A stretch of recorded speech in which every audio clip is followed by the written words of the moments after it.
Hi, I'm Todd Berger, and welcome to the 3-Minute Product Manager and our discussion on time management. So for this video, we're going to leverage the great thinking of Oliver Burkeman in his book, 4,000 Weeks. We're going to applying his ideas to our work as product managers and product management leaders. Let's start with this. So most traditional time management techniques, they don't help us as product managers. They don't help, and in fact, they can make things worse.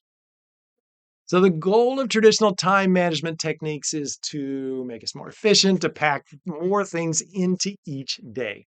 And they do this. They're very good at this, and that's the problem. So there's been times in my career when I have religiously followed time management techniques, when I've been incredibly efficient.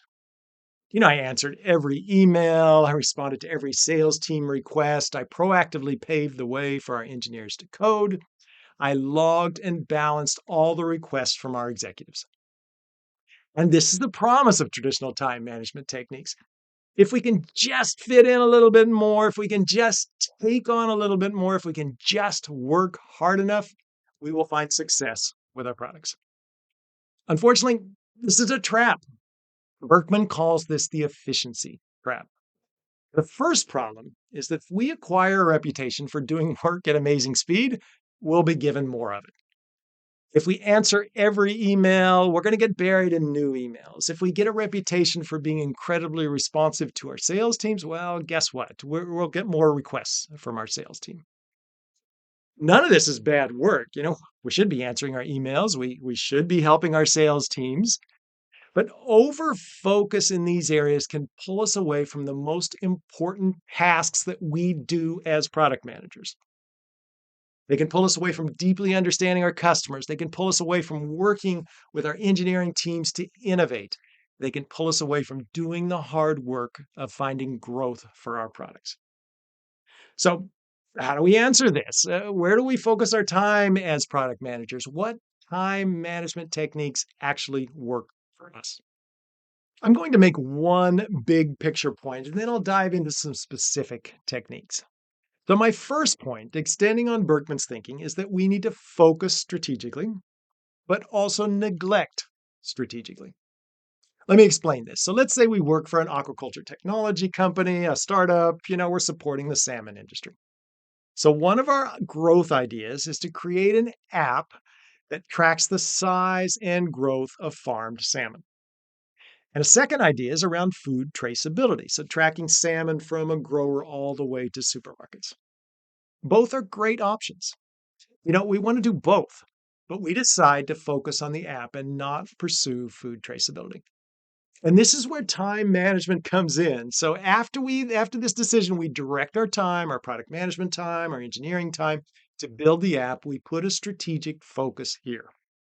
At the same time, we strategically neglect food traceability.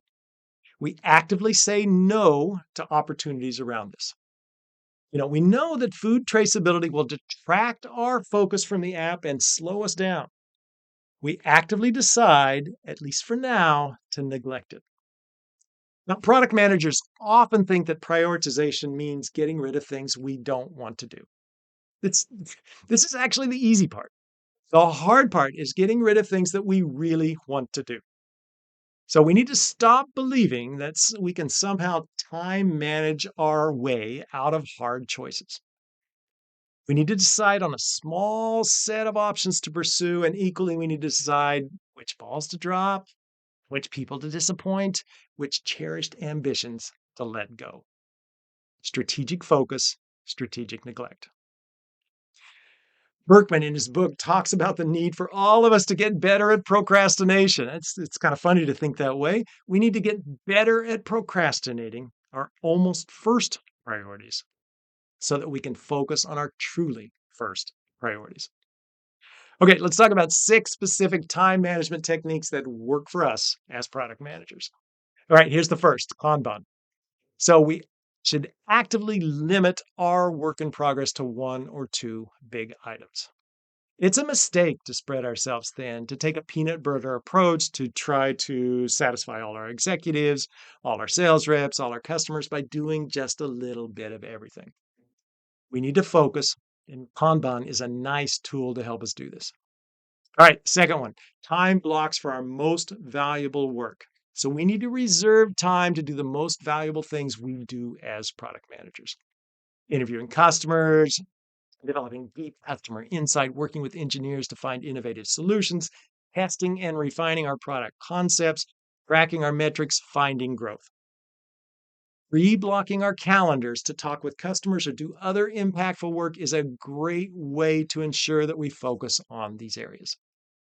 All right, let's go to the third one. This is time boxes for our other work. You know, while we need and want to support our sales teams, our marketing, customer success teams, to the extent that we can, we should time box this work. We should limit it and not allow this work to overwhelm our most valuable and innovative product work. So this work will naturally cycle up and down over the months, but we should keep this type of work to a smaller percentage of our time. We should time box it. All right, here's the fourth one. So periodic calendar reviews. So related to our time blocks and time boxes, we should look back at our calendars to know empirically where we have been spending our time. And then we look forward and take the steps to hit the accelerator in some areas and pause meetings or misspent work in other areas so that we are spending our days on our most valuable work. All right, and here's the fifth one. We need to set work boundaries. So we should set daily endpoints to our work, choosing a stopping time and sticking with it. So for example, maybe we decide to end our day at 6 or 6:30 every evening, and we don't retouch our work until the following morning. Unless we have some meetings with our international colleagues or unless there's some emergency. Knowing a firm endpoint forces us to be more efficient and less distracted during the day. All right, and my final thought is to leave time for relationships. So we work with a lot of people in our day-to-day jobs. We work with coworkers, our managers, our team members. And we can choose to quickly get down to business, or we can choose to spend time in these relationships, becoming a trusted colleague, becoming a trusted friend. I'd say spend the time. So years from now, as we look back, we'll forget all our product challenges, but we'll remember our friends. Okay, that's the 3-minute product manager and our discussion on time management. So if you want more, I have product management courses out on Udemy. The links are below, and I consult with product teams, and I have a book out on Amazon. All right, my contact information is here. Reach out if you need help.